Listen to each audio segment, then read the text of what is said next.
Quick update lang guys, simula po September 14, 2025 ay tataas na po yung babayaran nating terminal fee sa NAIA. So for international departing passengers, paalis po ng Pilipinas, sa ngayon po yung binabayaran is 550 pesos. Pero simula po September 14 ay magiging 950 pesos na po yan. So ano po yung magiging impact nito sa mga OFW?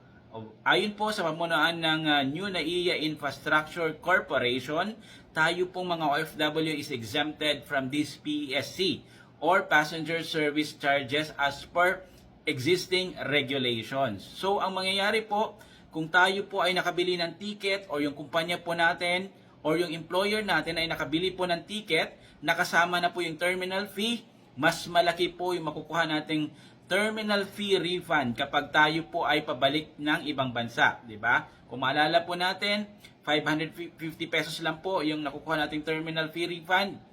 Kapag nagkataon, magiging 950 pesos po yan.